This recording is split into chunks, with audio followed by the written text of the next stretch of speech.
महिला हेडफोन लगाकर नहा रही थी। वेन रैन को पता नहीं था कि एक विशाल चिपचिपा घोंघा उसकी ओर आ रहा था। जब तक उसे इस बात का पता चलता तब तक स्लग तुरंत उसकी पीठ से मुंह की ओर चला गया था।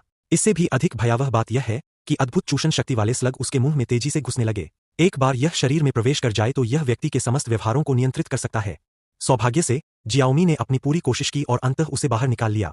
फिर उसने जल्दी से अपने कपड़े पहने और बाथरूम से बाहर भागा और जल्द से जल्द मदद के लिए अपनी मां को पुकारा, लेकिन उसने इस तथ्य को नजरअंदाज कर दिया कि उसकी मां भी संक्रमित हो गई थी। अपना चेहरा खून से लथपथ करने के बाद वह बेहोश होकर जमीन पर गिर पड़ा। जाहिर है कि उसे मांस के कीड़ों ने नियंत्रित कर लिया था। जब जियाओमी असमंजस में थी तो उसने अपनी 2 छोटी बहनों को अगले कमरे से लड़ाई में शामिल होते हुए सुना।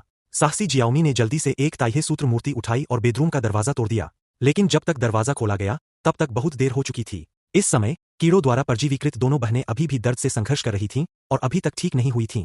गुप्त मां के घोंघे ने पूरे कमरे पर कब्जा कर लिया था और महिला इतनी डर गई थी कि वह जल्दी से खिड़की से भाग गई। अप्रत्याशित रूप से पूरे विला का बाहरी हिस्सा भी कचरे के कीड़ों से अवरुद्ध हो गया था। यह देखकर कि बचने का कोई रास्ता नहीं है, शियाओमी के पास दांत पीसकर दूसरी मंजिल से नीचे कूदने के अलावा कोई विकल्प नहीं था। हालांकि जैसे ही वह उठकर अपनी जान बचाने के लिए भागने वाली थी, उसने देखा कि उसके पिता को मांस के कीड़े खा रहे हैं। ये उन मांस के कीड़ों के दरवाजे थे जो जियाओमी का पीछा कर रहे थे।